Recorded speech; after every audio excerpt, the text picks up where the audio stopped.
You know, this president will meet with the Muslim Brotherhood and terrorists. He keeps telling us that he's going to unite the country, but he meets with those dirtbags, and he has a strange way of uniting us. For example, the issue of climate change. Won't meet with me. Won't meet with you. He won't meet with anyone who is not convinced that we're all going to die in some, fiery inferno here because of our SUVs. Here's what he said about you. I have much patience for anyone who denies that this challenge is real. We don't have time for a meeting of the Flat Earth Society. Flat Earth Society. I don't think unite means what he thinks it means. He keeps using that word. Since 2009, worldwide concern about climate change has plummeted. Less than 1 in 3 now believe it's a serious problem. Why is that? Because everybody's sticking their head in the sand? Or is it something more sinister? Like, people are reading facts and going, oh, that's not really looking so bad. That's, for example, global warming. Global warming stopped 16 years ago. Talk to me about flat earthers.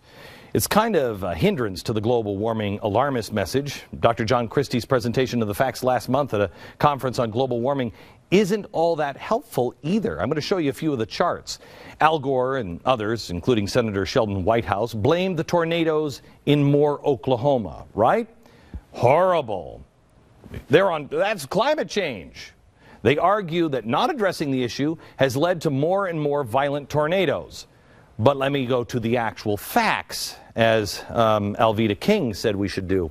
Here it is. Notice, not so much. The chart shows that violent tornadoes are becoming less frequent. Al Gore said Hurricane Sandy was a disturbing sign of things to come. New York Governor Andrew Cuomo said we have a 100-year flood every 2 years now. But once again, let's go to the facts. Uh-oh, looks like that's not the case. The facts dispute the president. Hurricanes have remained more or less the same. Remember the ice caps melting and we're all going to die in a fiery flood of some sort? Inconvenient truth, the inconvenient fact.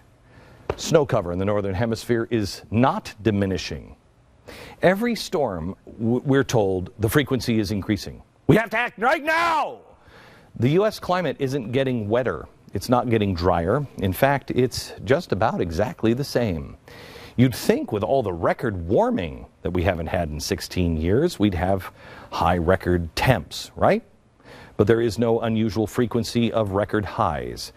What about those highly touted climate models? The ones that predict temperatures skyrocketing like this one. Oh, look at that. When matched to the real world, actual temperatures observed, it's not quite so scary now, is it? Those are the facts. Facts. And if the facts make me part of the Flat Earth Society, well then, Mr. President, come on over. Let's have the first meeting at my house.